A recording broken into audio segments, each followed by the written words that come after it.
du kabylisme, permettez-moi l'expression, si elle est forte. Aujourd'hui, vous êtes à l'union sacrée avec le président Tshisekedi, à la faveur du changement de la majorité parlementaire en pleine législature. Est-ce que vous êtes à l'aise? Je voudrais d'abord mettre un bémol sur ce que vous venez de dire. Si je suis chantre de quelque chose, c'est du lumumbisme. Je l'ai toujours dit, mais je ne comprends pas pourquoi les gens veulent toujours me ramener à d'autres chapelles. Depuis le début, le premier jour de ma carrière politique, jusqu'au moment où je vous parle, et probablement jusqu'à ma mort, je serai, j'ai été, je suis un lumumbiste. Et je me rapproche de ceux qui entrent en coalition avec moi ou qui souhaitent faire des coalitions avec moi et mes amis, en tenant compte de la conformité des programmes qu'ils nous proposent avec cette doctrine que je porte en moi, qui est le lumumbisme, les idéaux de libération, d'émancipation de notre peuple. Donc on ne me dira pas kabyliste, on ne me dira pas tshisekédiste, etc. Je suis lumumbiste. Point, tiret. Voilà ce que je suis. Donc je suis tout à fait à l'aise avec les orientations qui ont été prises par le président Tshisekedi, parce qu'elles vont dans le sens des intérêts nationaux de la République démocratique du Congo, qui constitue le b.a.-ba du lumumbisme. Tout à fait. Alors, est-ce qu'il est possible d'établir un lien dialectique et même historique entre le tshisekédisme et le lumumbisme? C'est ce que je viens de vous dire, parce que le lumumbisme, nous pouvons en parler ici pendant 24 heures, mais je l'ai résumé en disant la défense des intérêts nationaux de la République démocratique du Congo. Et lorsque Tshisekedi vient pour nous dire le peuple d'abord, je crois que ça rime, ça me parle.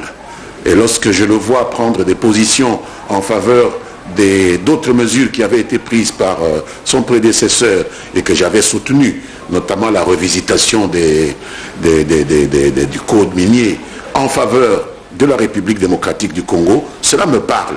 Et personne ne peut croire que j'ai besoin d'aller lui demander sa permission pour pouvoir dire à un leader politique que je soutiens son idée. Je ne comprends pas l'idée qu'ont certaines personnes à s'imaginer qu'ils détiennent la clé de l'imprimature pour dire à des hommes politiques qu'ils doivent soutenir et qu'ils ne doivent pas soutenir. Nous avons nous-mêmes le libre arbitre pour décider de ce qui est bon pour nous, de ce qui est bon pour l'idéologie que nous servons et de ce qui est bon pour les intérêts d'une population que nous avons à cœur, dont nous avons à cœur de défendre les intérêts. On a parlé de vous, tout comme de tous les autres anciens camarades avec qui vous étiez dans le FCC. On a dit que vous avez traversé, on a dit même que vous avez été des traîtres. Est-ce que cela n'a pas entamé votre image dans l'opinion? C'est un abus de langage et qui n'entame en rien mon image, en tout cas en ce qui me concerne, puisque j'ai eu le temps de repartir vers ma base et je sais bien ce que ma base pense. Il n'y a rien qui a été fait sans l'appui de ceux qui m'ont mandaté pour venir les représenter à Kinshasa. C'est un abus d'opinion, un abus de langage et aussi une lecture, à mon avis, qui est politiquement intéressée. Et souvent ce sont des gens qui sont en interaction avec nous au niveau électoral, qui sont en rivalité avec nous, qui distribuent de telles idées dans les médias qu'ils contrôlent, dans les réseaux sociaux qu'ils contrôlent. Et donc moi, ça me laisse froid comme du marbre. Ça ne m'impressionne pas du tout. Voilà. Pour revenir à notre question initiale de l'émission, la RDC, est-ce qu'on avance ou on recule sur le plan diplomatique? Pensez-vous que le président Tshisekedi fait mieux ou aurait fait mieux? Comment? L'impression que j'ai, c'est que le Congo est de retour dans le concert des nations, en tout cas en ce qui concerne cette région d'Afrique. Il faut reconnaître que d'importantes progressions ont été enregistrées avec l'avènement du président Tshisekedi, que nous avons amélioré les relations que nous avons avec notre entourage immédiat, ce qui n'est pas peu de choses. On voit l'importance de nouer des contacts qui ne sont pas nécessairement des contacts de conflictualité avec l'entourage immédiat, avec le point par lequel vous avez commencé cet entretien, la situation entre la Russie et l'Ukraine. Il est bon d'essayer de résoudre par la voie du dialogue les problèmes qui peuvent exister entre États voisins. Cela n'a pas toujours été le cas par le passé. Je vois les efforts de Tshisekedi vis-à-vis des États qui nous entourent. Je constate des améliorations dans les relations que nous avons avec des voisins avec lesquels nous avons toujours eu des relations antagoniques, et je m'en félicite. Parce que entre deux façons d'entretenir une relation, la meilleure pour notre peuple, c'est celle qui se déroule pacifiquement. Oui, hier, tout comme avant-hier, vous étiez vraiment un défenseur acharné de la souveraineté nationale. Vous n'aimiez pas vraiment qu'on touche aux intérêts du pays. Aujourd'hui, certains pays qui ont en fait trop de mal à la RDC reviennent pour renouer les négociations, les relations avec Kinshasa, l'initiative. Mais lorsqu'il y a quand même des menaces voilées, des guerres, des mêmes voisins, qu'il n'y a pas de voix officielle là-dessus, est-ce que ça ne dérange pas? Ah oui, ça me dérange, absolument. Encore faut-il qu'il y ait une guerre réelle. Ce qui m'importe, moi, c'est la qualité de la relation qui existe entre nous et l'entourage immédiat qui existe. Ces pays seront toujours là, que nous le voulions ou non. Et nous serons toujours là, qu'ils le veuillent ou non. Donc il est important qu'au-delà des mouvements cycliques, des hauts et des bas qui existent, en dents de scie, des relations qui nous mettent au contact de ces pays-là, nous puissions garder toujours l'essentiel, c'est-à-dire la possibilité de régler diplomatiquement, de régler pacifiquement, de régler fraternellement les problèmes qui peuvent nous opposer. C'est ce qui a manqué, par exemple, aux Russes et aux Ukrainiens, et nous voyons les conséquences, qui seront aussi dommageables aussi bien pour les Ukrainiens que pour les Russes. Alors sur le plan diplomatique, on a reproché au président Tshisekedi d'avoir fait trop de voyages à l'extérieur plutôt qu'à l'intérieur du pays. Quelle est votre lecture de cette situation? Un chef d'État est obligé d'avoir un travail de représentation. Et je pense que ces voyages ne sont pas nécessairement liés simplement à sa qualité de président de la République démocratique du Congo. Il a eu des responsabilités au niveau régional, il a maintenant des responsabilités au niveau sous-régional, et je pense que c'est dans l'exercice de ses responsabilités qu'il a été obligé d'entreprendre un certain nombre de déplacements à travers la région, à travers le monde, pour représenter la région africaine notamment, et nous avons certains résultats. Le dernier voyage du président d'une puissance moyenne économique comme la Turquie indique très bien que ce n'est pas de l'argent jeté par la fenêtre. Je pense qu'entretenir des relations avec des partenaires comme ceux-là pour recevoir en retour des possibilités d'investissement qui peuvent nous aider à améliorer notre ordinaire ne peuvent pas être considérés comme du temps perdu ou des efforts gaspillés. Alors, une année à la tête de l'Union africaine, plus ou moins 5 coups d'État enregistrés dans les pays africains. Actuellement, le président de la RDC est à de la CEAC, mais aussi de la CIRGL il y a quelques heures. Est-ce que vous pensez qu'il y a des lendemains meilleurs? Je dois regretter d'abord ce qui se passe au niveau de l'Afrique de l'Ouest. C'est un peu localisé. Vous savez, ce n'est pas au niveau de toute l'Afrique qu'il y a cette vague de coups d'État. Il faut d'abord condamner le fait que dans un pays où il y a un président élu, les militaires se lèvent un matin, quelle que soit la justesse des revendications qu'ils peuvent avoir, pour aller à l'encontre des choix qui ont été faits par un peuple, des choix souverains d'un peuple. Je pense qu'il y a moyen de défendre ce qu'on a à défendre sans nécessairement balayer la table, mettre tout sens dessus, sens dessous, et je pense que la CEDEAO a bien raison de pouvoir essayer de limiter cette vague, cette fièvre de pronunciamiento qu'on a observé ici et là, mais qui se focalise jusqu'à présent dans certains pays d'Afrique de l'Ouest. Et je voudrais vraiment toucher du bois et espérer que cela ne puisse pas s'étendre à l'ensemble du continent. D'accord. Alors, revenons encore une fois à la politique intérieure. Les élections 2023, beaucoup de questions dans l'opinion. Visiblement, il y en a qui soutiennent la thèse du glissement. Si glissement il y avait, qu'adviendrait-il, M. Lambert-Mende? Je ne pense pas qu'il faille déjà prédire ce glissement, parce que vous savez, à force de faire des prédictions négatives, il y a des prédictions qui peuvent se réaliser rien que par le fait qu'on les multiplie, hein, les prédictions anticipatrices. Il faut éviter cela. Je pense qu'il faut avoir foi en nos institutions. Nous nous les sommes données, nous les avons inscrites dans la Constitution, nous devons leur faire confiance. Nous avons choisi des animateurs de ces institutions. Laissons-les travailler, laissons-les nous dire, ce sont eux les experts.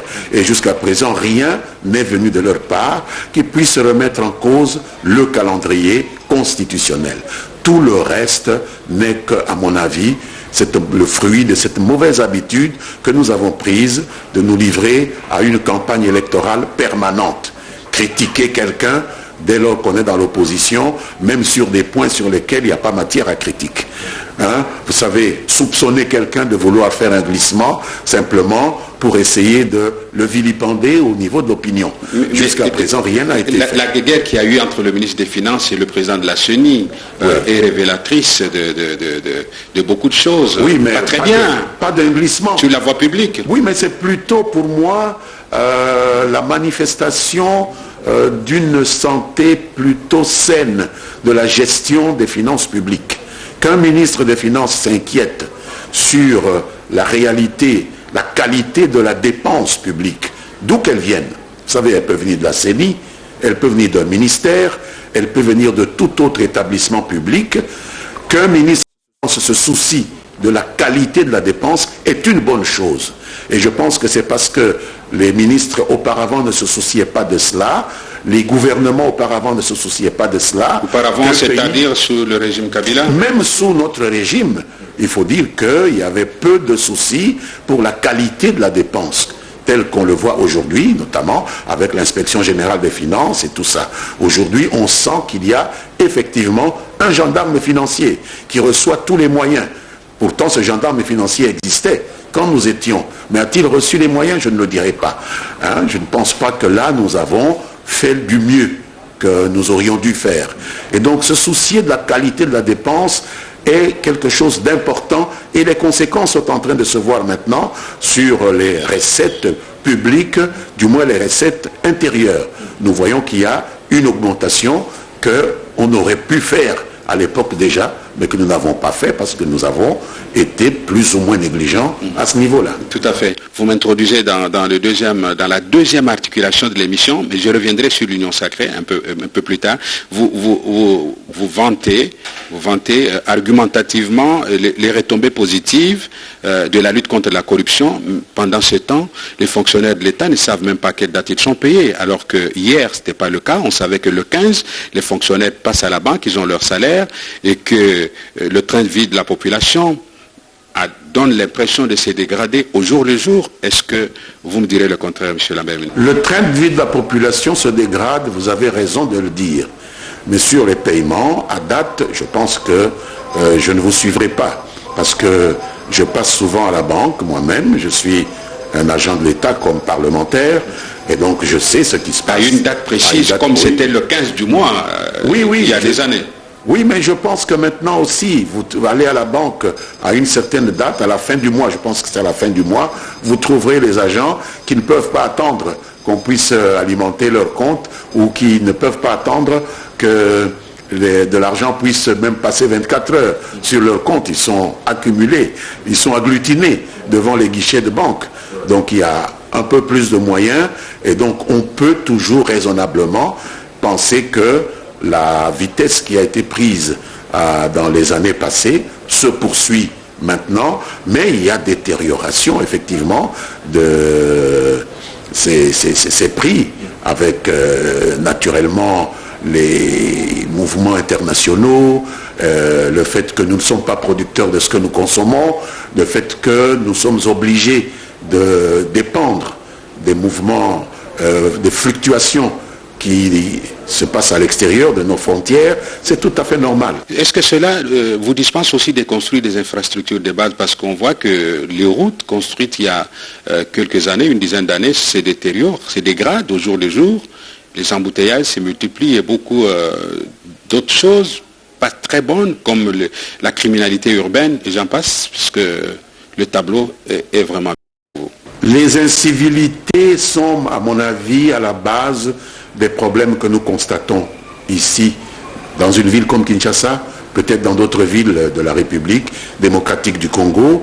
Est-ce un problème de route? Certainement, mais c'est aussi un problème d'encadrement de ceux qui ont la charge de pouvoir réguler ces flux de circulation. Et j'ai l'impression que cela n'est pas quelque chose que le gouvernement est en train de réussir. Qui a la charge de la police? À ce niveau-là, certainement qu'il y a mieux à faire. On ne peut pas dire que tout est rose, que la police est correctement encadrée. On se rend compte qu'elle s'intéresse beaucoup plus à grignoter ici et là la petite, à rançonner les automobilistes qu'à réguler la circulation. Donc je pense qu'il y a des villes qui sont autrement plus populeuses que la nôtre. Je citerai le Caire, par exemple. Je citerai Lagos, mais où il y a moins de désordre qu'ici. Et donc c'est un problème de régulation, un problème peut-être de professionnalisme au niveau de ceux qui ont la charge de policer ces relations que nous avons dans l'occupation de la chaussée. Tout à fait. Alors, si vous pouvez répondre en un paragraphe à notre question initiale, pour vous, sur le plan économique, le pays avance ou recule? Économiquement, le pays avance. Il n'y a qu'à lire les statistiques du ministère des Finances, il n'y a qu'à lire les rapports de la Banque centrale pour se rendre compte que, de manière générale, nous faisons un peu plus de recettes aujourd'hui que nous ne le faisions hier. Donc c'est quelque chose dont il faut prendre en compte, dont il faut tenir compte. Si je vous disais que l'ouvrage publié récemment par Némi Mouilania, votre collègue député, contredit ce que vous dites, que répondriez-vous? J'attribuerais cela à cette tendance à la campagne électorale permanente. Campagne avant la lettre. Voilà. Alors, on revient à l'Union sacrée. Monsieur Lambert Mende, avec toute l'intelligence qu'on vous connaît, la rhétorique, l'emphase et la verve oratoire, et j'en passe, beaucoup de qualités, comment pouvez-vous adhérer à une structure, à une vision sans texte de base? Avez-vous une charte à l'Union sacrée? Si vous aviez une charte, pourquoi déjà la désignation des candidats gouverneurs pose problème? Quelle est la charte du lumumbisme? Moi, j'ai adhéré au lumumbisme de manière instinctive. Je n'avais pas 7 ans quand Lumumba est mort, mais j'ai adhéré au lumumbisme. Est-ce que je pouvais, j'étais en état de lire une charte, même si tant est qu'elle ait existé? Non. C'est l'idée derrière cela. Quelle est l'idée du pouvoir que charrie cette union sacrée dont vous parlez et dont certains parlent avec un certain mépris? C'est le fait que ce pays, qu'on appelle République du Congo, est un pays de coalition. Vous ne gérez pas un pays qui a 300 à 400 tribus, où on parle plus de 250 langues, comme si vous gériez un pays comme la Belgique, où il n'y a que 2 tribus, où on parle que 2 langues, ou 3, hein, l'allemand, le flamand et le français. Donc ici, c'est un pays où il faut jeter des passerelles. Et donc moi, ce qui m'a parlé dans cette union sacrée, c'est l'idée de jeter des passerelles envers toutes les composantes de la société congolaise. Et c'est ça qui m'a plu. Le reste peut être codifié, nous sommes là pour le faire, il faut le temps pour le faire, mais Paris ne s'est pas construit en un seul jour. C'est ça.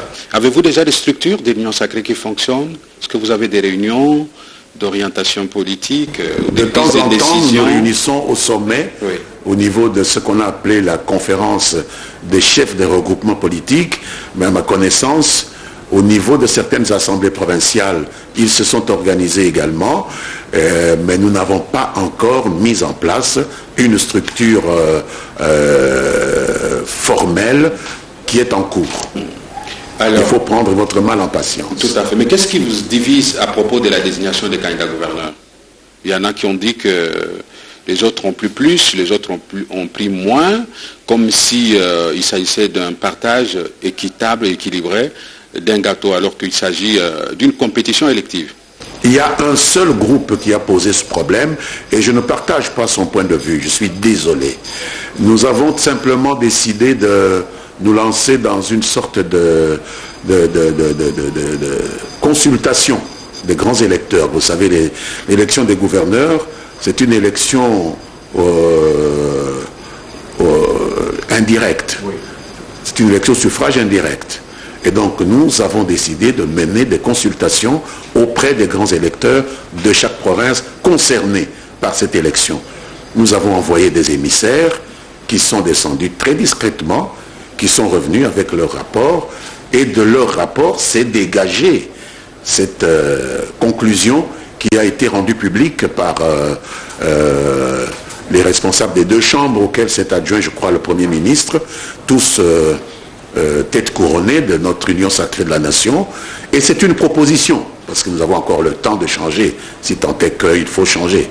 Alors, un groupe se met debout pour dire qu'on n'a pas tenu compte du fait qu'il a X nombre de députés au Parlement national. Mais ce n'est pas nous, les députés nationaux, qui votons les gouverneurs. Vous parlez de la mosaïque PPRD. Oui, c'est eux qui ont soulevé ce problème, à ma connaissance. Ont-ils tort? Mais ils ont tort, parce que ce n'est pas une élection qui se déroule à l'Assemblée nationale. C'est une élection qui se déroule dans chaque assemblée provinciale. Et donc il ne faut pas aller imposer à des députés de telle province où peut-être ce regroupement n'a aucun député des choix parce qu'ils ont tel nombre de députés au niveau de l'Assemblée nationale. Ce serait la meilleure façon de se à pleurer par la suite. Parce que les députés ne sont pas des gens, députés provinciaux, ne sont pas des gens auxquels vous allez imposer votre choix. On les consulte, ils donnent leur point de vue, on ramène le point de vue ici et nous leur demandons de tenir compte de ces résultats, de ce sondage qui a été effectué. C'est le résultat d'un sondage. Et donc c'est une confusion de genre. Voilà. Alors, on va passer à la troisième articulation de l'émission consacrée à la situation sécuritaire en République démocratique du Congo. On va démarrer par l'Est avec l'état des sièges. Est-ce qu'on peut parler d'enlisement à ce jour? Non, je ne crois pas. J'ai la possibilité de contacter des personnes qui vivent au Nord Kivu, qui vivent en Ituri.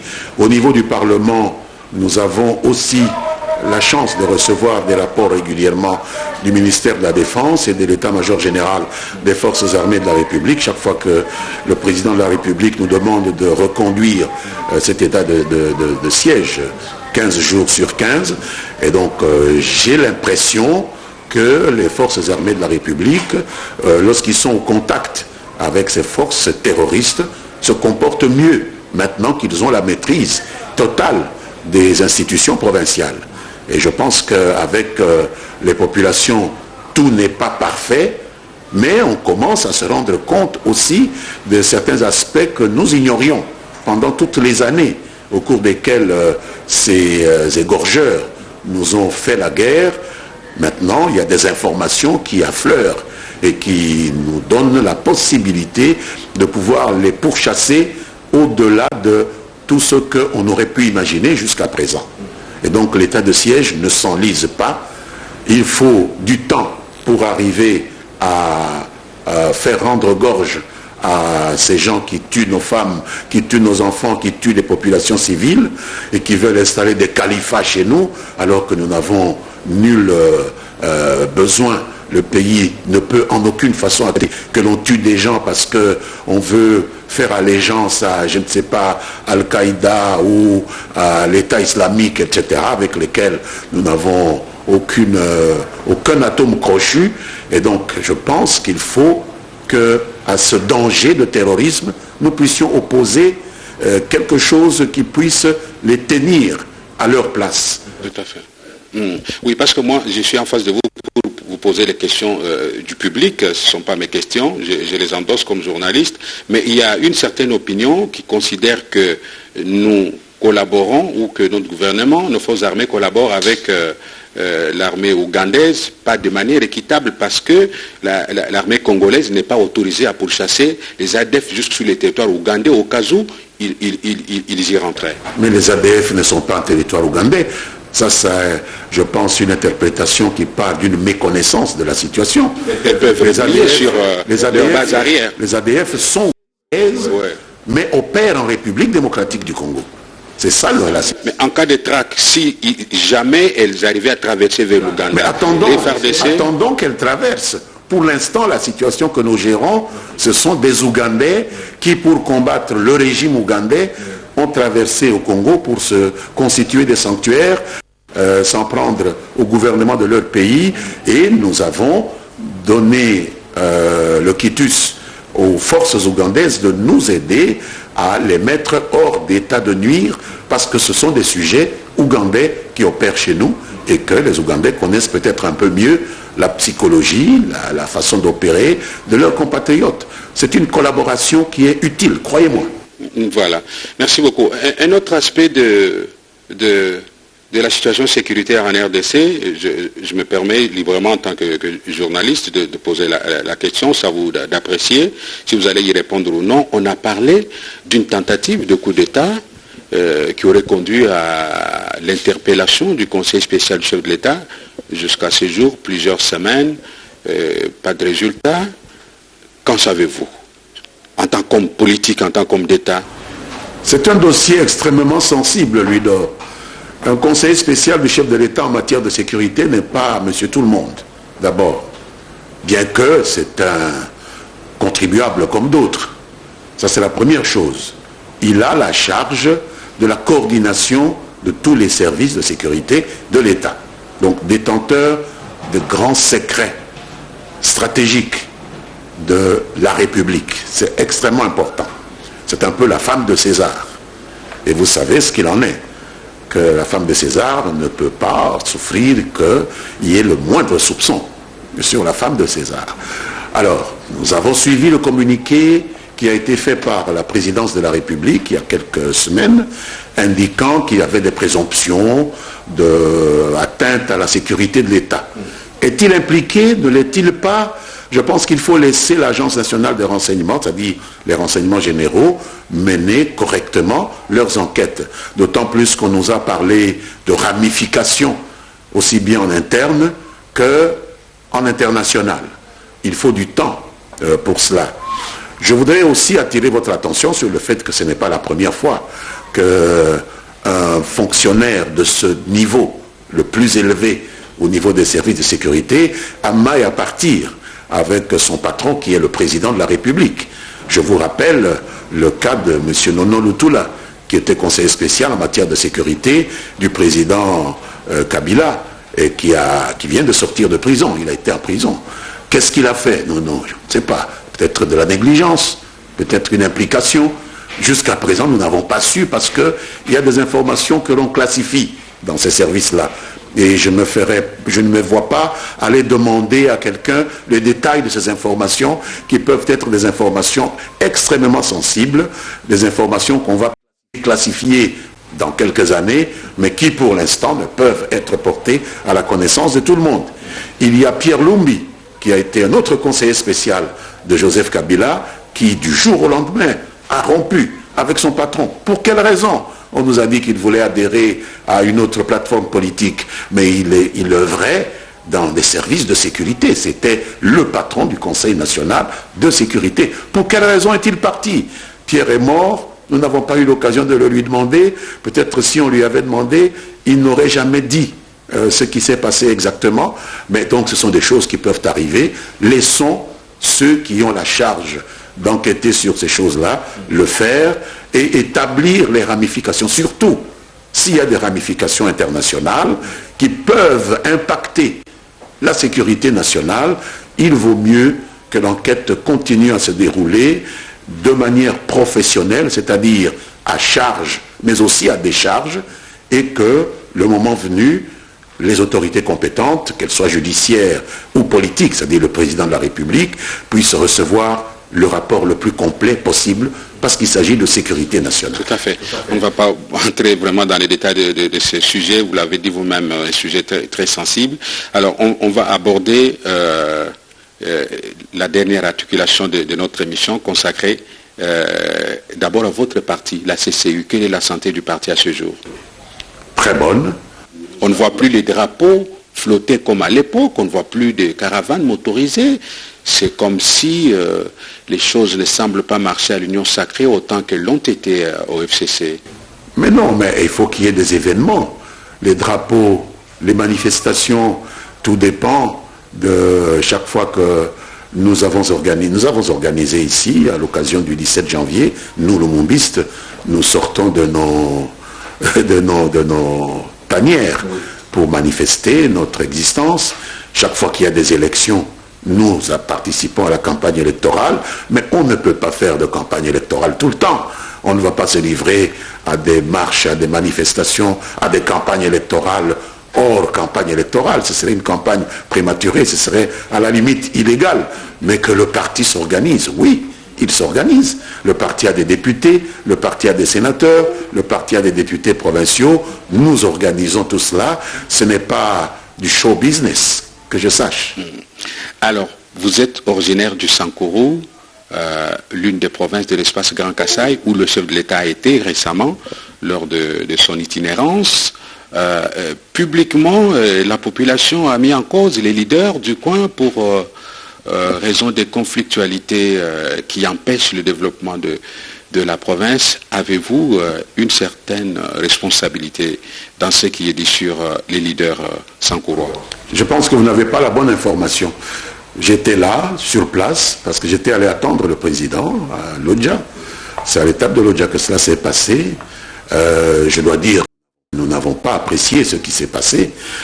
C'était une manipulation honteuse, d'ailleurs, par deux gredins, excusez-moi du mot, qui ont été manipulés par l'ancien gouverneur, qui a été déchu, avec raison d'ailleurs, par l'Assemblée provinciale, et qui aujourd'hui est rentré dans ses fourneaux à Lille, en France, et qui a envoyé une somme d'argent. Nous avons eu des preuves de ce que nous avançons, pour manipuler des gredins, pour faire croire au président qu'on avait besoin qu'il rentre, alors que pendant 3 ans, on n'a rien vu, pas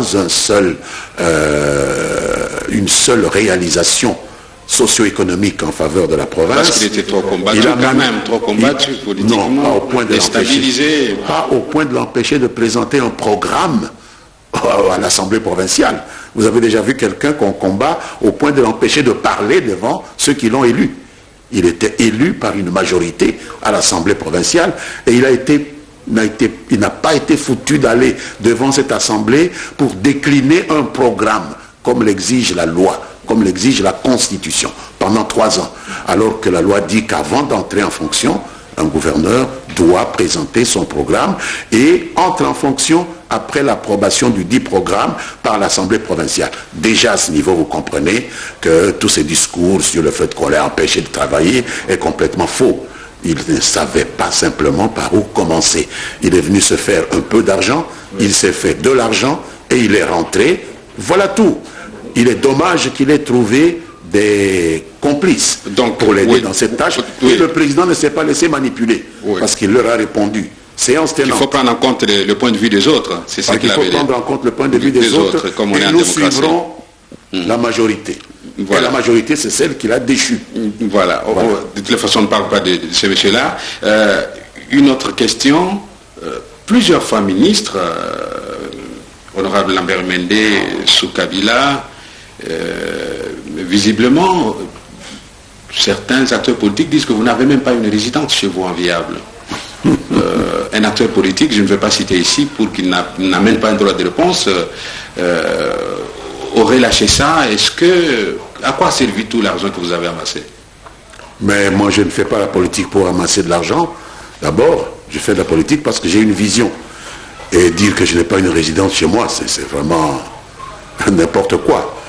J'ai probablement une des plus belles résidences de chez moi. J'ai même construit un hôtel avec des fonds, oui, avec des fonds que j'ai empruntés au fonds de promotion de l'industrie. C'est le plus grand hôtel de la province. J'ai remboursé jusqu'au dernier centime au fonds de promotion de l'industrie et j'ai acquis du matériel de travaux publics parce que je sais que le problème de mon peuple, c'est un problème d'enclavement et qu'il faut contribuer au désenclavement de cet espace. Nous faisons des routes, nous faisons des projets avec, souvent ensemble avec l'Office des routes, avec l'OVD, avec des gens qui gagnent des marchés pour les routes, etc. Et donc nous faisons ce que nous pouvons. Mais alors maintenant, j'ai appris effectivement que dans une émission, quelqu'un a prétendu comparer mon village, hein, là où je suis né. Est-ce qu'on vous a cité le nom de la personne? Oui, mais je ne voudrais même pas lui faire cet honneur. Avec son village à lui qu'il aurait, lui, modernisé, etc. Alors je me dis... Dans le Haut-Katanga. Oui, je me dis, si c'est à cela que revient la politique, alors il n'a rien compris à la politique. Parce que nous ne venons pas à la politique pour nous en mettre plein les poches et construire nos villages. À moins que on ne soit candidat chef de son village. Moi, je ne suis pas candidat à conduire les affaires de mon village. Je suis un élu national. Donc pour moi, lorsque je vais à l'Assemblée nationale, je me préoccupe de ce qui se passe sur tout l'ensemble du territoire congolais. Si un jour j'étais ministre, si un jour je le redevenais, c'est pour m'occuper de la République démocratique du Congo, pas de mon village. Parce que si on devait juger un homme politique à ce qu'il fait seulement pour son village, je ne vois pas ce que nous reprocherions au maréchal Mobutu, qui a construit un Versailles dans la jungle, dans son village, Badolité. Aujourd'hui, 198 000 habitants. Aujourd'hui, avec un aéroport international. Pourquoi nous avons combattu cet homme? C'est parce qu'il avait des relations malsaines avec l'argent public. Et je pense que cet homme qui parle comme ça est aussi dans les traces de Mobutu, avec des relations malsaines avec l'argent public. Non, mais lui, c'est un homme d'affaires connu. Qui a exercé des activités politiques, oui, et qui a tiré son argent du trésor public. Aujourd'hui, si on jugeait un homme politique seulement par ce qu'il fait dans son village, je ne vois pas ce que les Sud-Africains auraient à reprocher à Jacob Zuma. Pourtant, ils lui ont pris son mandat et l'ont donné à quelqu'un d'autre. Et Zuma a construit une Kandla, son village. Donc ça, c'est sincèrement marcher la tête en bas et les pieds en l'air que de juger un homme politique sur ce qu'il a fait dans son village. Non, nous jugeons des hommes politiques congolais sur ce qu'ils font pour toute la République démocratique du Congo. Quelle est la vision que vous avez pour le Congo, pas pour votre village? Je suis désolé. Oui, oui, Sankuru, toujours, c'est quand même une province qui suscite beaucoup d'interrogations. Récemment, on a entendu parler d'un administrateur du territoire suspendu par sa tutelle au niveau national. Et il y a eu quand même des affrontements et éventuellement, ou probablement mort d'hommes. Et on attribuerait même certaines milices à certains acteurs politiques du Sankuru. Est-ce que ça ne vous dérange de vendre une telle image d'une province dont est issu le héros national Patrice Emery Lumumba vers l'extérieur?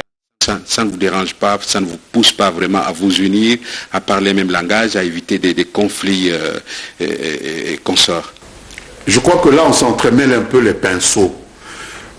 C'est vrai qu'un administrateur de territoire s'était permis illégalement d'attribuer des terres agricoles d'un secteur de ce territoire, dont je suis représentant au Parlement, aux paysans d'un autre secteur qui est le sien, dont il est originaire. Naturellement, les personnes qui ont été spoliées de leurs terres agricoles sont montées au créneau pour critiquer cette décision. On ne les a pas entendus. C'est au mois, je pense, de août 2021 que les choses se passent. La société civile du Sankuru a tiré la sonnette d'alarme. Malheureusement, au niveau du gouvernement, on ne les a pas écoutés. Et 10 mois plus tard, après une série de confrontations sanglantes, des villages ont été brûlés, des cases incendiées, des enfants même calcinés dans ces cases-là. Oui, 10 mois plus tard, il a été suspendu. Je félicite le ministre de l'Intérieur parce qu'il vaut mieux tard que jamais, mais je lui adresse le reproche d'avoir attendu trop longtemps. Parce qu'il a été là-bas au mois de décembre. Peut-être qu'il avait besoin de tous les éléments. Non, pas 10 mois, pas 8 morts, c'est trop. Parce qu'au moment où nous étions là-bas, il y avait déjà, je pense, 5 morts. Et après que nous ayons été là-bas, se sont ajoutés 3 morts. C'est 8 morts de trop. Même un seul mort pour des terres agricoles. Imaginez un pays comme celui-ci. Ces pauvres paysans, on aurait pu les écouter. On aurait pu annuler cet acte illégal pris par l'administrateur. Pourquoi tout ce temps? C'est la première chose. La deuxième chose, lorsque je dis qu'on s'est entremêlé les pinceaux, c'est lorsque dans le visa de cet arrêté, et la société civile locale ne s'y est pas trompée, ils sont des juristes que je salue à travers votre émission, ils ont dit, mais comment est-ce qu'on peut dire une chose dans un arrêté ministériel et son contraire en même temps? Dire que ceux qui sont responsables de ces violences, c'est 1, l'administrateur du territoire, 2, les criminels qui, partant de cette spoliation, sont allés agresser les gens qu'ils estimaient avoir pris leurs terres agricoles, et insérer dans l'arrêté qui suspend l'administrateur le fait que ces villageois qui voulaient revendiquer leurs terres brutalement ne l'ont fait que parce qu'ils ont été instigés par des hommes politiques. Qu'est-ce que les hommes politiques viennent faire là-dedans? Évidemment, il n'a cité personne. Je ne me sens même pas concerné. Mais je ne vois pas qu'est-ce que les hommes politiques viennent faire là-dedans. Lorsque vous prenez les terres agricoles d'un paysan et que vous le donnez à d'autres paysans et que ce paysan se met en colère et revendique de manière irrégulière, pourquoi voulez-vous qu'il ait besoin d'un homme politique derrière lui pour lui dire qu'on lui a arraché son gagne-pain? Que proposez-vous pour mettre fin à tout ça? La paix revienne définitivement dans le Sankourou. Ah, mais il faut absolument que notre... Parce qu'il faut une table ronde nous avons communautaire. fait une table ronde en décembre. Okay. Et les 2 grédins qui se sont adressés au président de la République, avec la complicité de cet administrateur, ont voulu faire table rase de cette espèce de table ronde. Il y a eu... Donc vous avez été surpris par là que vous ne saviez pas que votre adversaire politique vous harcèlerait un tel coup, c'est ça? Ah non, pas, nous avons tous été Ils ont parlé librement en direct sur les médias officiels. Ils ont parlé librement. Le message est passé. Mais si nous voulions leur faire rendre gorge à ce moment-là, nous aurions perturbé la visite du président. Nous ne voulions pas le faire. C'est la première fois qu'il arrivait chez nous. Nous sommes bantous. Il fallait que ce grand homme qui nous faisait l'honneur de nous visiter reparte un peu dans de bonnes conditions. On n'allait pas se battre devant le président quand même. Mais ce n'était pas correct. D'accord. Alors, M. Lambert-Mende, aujourd'hui, vous êtes à l'Union Sacrée. Vous rêvez d'assumer quelle fonction? C'est la première question. La deuxième, est-ce que vous avez plus d'accès aujourd'hui au président Tshisekedi que vous n'en aviez auprès du président honoraire Joseph Kabila? Rêver d'assumer des fonctions, vous savez, lui d'or, j'ai déjà été vice-premier ministre, j'ai déjà été ministre, je suis député national et je suis très heureux d'être député national. Je suis président d'une grande entreprise nationale qui renaît de ses cendres, les lignes maritimes congolaises. Je suis très heureux que le président Tshisekedi m'ait nommé à la tête de ce conseil d'administration. Et nous allons faire de grandes choses là-bas. Je fais ce qu'on me demande de faire. Point barre. Pour le reste, je ne pense pas que c'est les titres qui permettent d'apporter une contribution à l'édification d'une nation. C'est mon point de vue à moi. Partout, même un instituteur peut faire de grandes choses. J'en connais. Même un professeur d'université peut faire de très grandes choses. Donc je ne place pas la barre au niveau des titres que l'on peut porter. Cela ne m'impressionne pas et je ne crois pas que je devrais impressionner les gens par les titres que l'on me donnerait. Ce n'est pas ma façon de faire la politique. Tout à fait. Deuxième aspect de ma question. Oui. Accès à Kabila et à Tshisekedi, où est-ce que vous avez beaucoup plus de facilité? En toute objectivité. J'ai eu beaucoup d'accès au président Joseph Kabila, tout comme j'ai accès maintenant au président Félix-Antoine Tshisekedi, parce que c'est lui qui a la charge du pays. C'est lui qui est le chef de file de la famille politique à laquelle notre parti a décidé d'adhérer. Et donc, la notoriété que j'ai pu acquérir au cours de ma petite carrière politique me permet de me faire respecter, la façon dont je vis me permet de me faire apprécier, et donc j'ai le même accès à l'un comme à l'autre. Comme j'ai eu avec l'autre. Et donc pour moi l'essentiel, c'est de pouvoir faire parvenir ce que je pense, ce qui est bon. Je le dis, je viens de critiquer par exemple le ministère de l'Intérieur maintenant. C'est le ministère de l'Intérieur de l'Union sacrée de la nation. Mais personne ne m'empêchera de dire ce que j'ai à dire, comme je le disais au président Kabila. Et donc c'est comme ça que moi je vois les choses. Donc j'ai le même accès auprès des deux. Oui, on va terminer la toute dernière question. Elle est délicate, mais je prophétise que vous allez y répondre. La passation de pouvoir pacifique et civilisée que vous aviez prédite à l'époque, qui a eu lieu finalement en 2014, passation civilisée de pouvoir a eu lieu, mais vos ex-camarades se plaignent de faire l'objet d'une chasse à l'homme. Est-ce que vous travaillez pour préserver les acquis de cette passation pacifique au niveau de l'Union sacrée, vous qui venez du FCC? Je dois dire qu'en principe, toute chasse à l'homme doit être découragée. Nous ne devons pas accepter qu'il y ait des chasses à l'homme. Nous devons faire en sorte que l'état de droit prévale. Et donc, toute chasse à l'homme, pour moi, qui suis lumumbiste, qui suis un chaud partisan de l'état de droit, qui suis un chaud partisan de la défense du Congolais, quel qu'il soit, ne peut être accepté.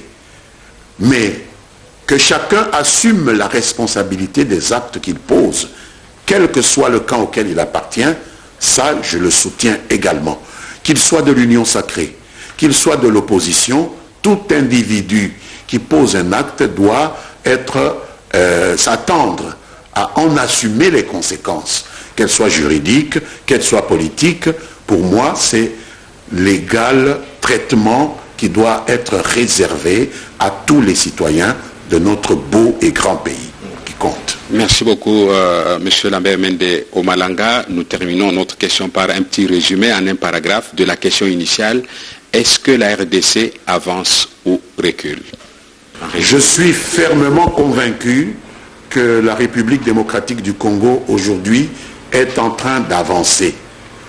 Lorsque nous écartons les deux points de préoccupation que nous avons dans le Nord Kivu et dans l'Ituri, et où des mesures ont été prises, l'état de siège, la désignation des gouverneurs et d'administrateurs militaires et policiers, tout le reste du territoire national vit dans une paix relative.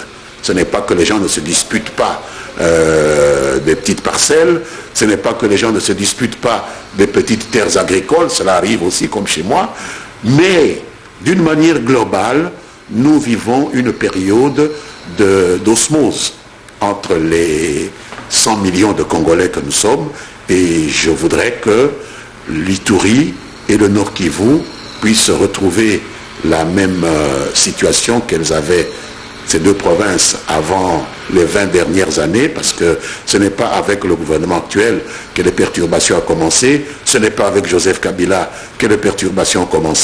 Depuis 20-25 ans qu'on connaît ces problèmes là-bas, et donc je souhaite de tout cœur que la paix puisse régner sur l'ensemble du territoire national, et que ces milices étrangères qui rêvent de califat ne puissent pas continuer leur manœuvre criminelle dans notre pays. Donc nous avançons parce que nous ne reculons pas. Voilà, c'est sur ce mot que nous allons mettre un terme à cette émission. Mesdames et messieurs, merci d'avoir été des millions à suivre l'honorable Lambert Mende Omalanga, député national élu de la circonscription électorale de l'Odia dans la province du Sankourou. Il est président national de la Convention des Congolais Unis, CCU, un parti membre de l'Union sacrée. Il a été plusieurs fois ministre, porte-parole de plusieurs gouvernements. Avec lui aujourd'hui, nous avons essayé de répondre à la question que vous vous posez, c'est de savoir si aujourd'hui la République démocratique du Congo avance ou recule. Mesdames et messieurs, vous avez suivi l'ensemble de ces questions. c'est à vous de juger. Quant à moi, je vous dis très sincèrement merci d'avoir été des millions à suivre cette émission. Vous la suivez sur la RTNC chaîne nationale, sur la RTNC 3 institution, mais aussi sur la RTNC 2 et d'autres chaînes partenaires. Avant que je lâche, Monsieur le ministre, vous avez été un grand artisan pour l'avènement de la RTNC 3. S'il faut dire un mot, que diriez-vous avant qu'on ne se sépare, la RTNC 3 institution? Nous l'avons baptisé RTNC 3 institution pour dégager un peu la RTNC 1 et la RTNC 2 des activités institutionnelles qui prenaient beaucoup de temps. Vous avez par exemple des sessions au Parlement qui prenaient toute une journée. Alors nous avons estimé qu'il fallait une chaîne qui soit consacrée à l'institutionnel. C'est comme ça que nous avons mis en place la chaîne RTNC 3 institution et nous lui souhaitons bon vent. Merci beaucoup, honorable Lambert Mende. Au nom de tout le personnel de la RTNC 3, où je suis cadre, et au nom du coordonnateur de cette télévision, nous vous disons sincèrement merci d'avoir mis sur pied cette télévision qui est au service des institutions de la République. Mesdames et messieurs, encore une fois, portez-vous très bien chez vous. Au revoir.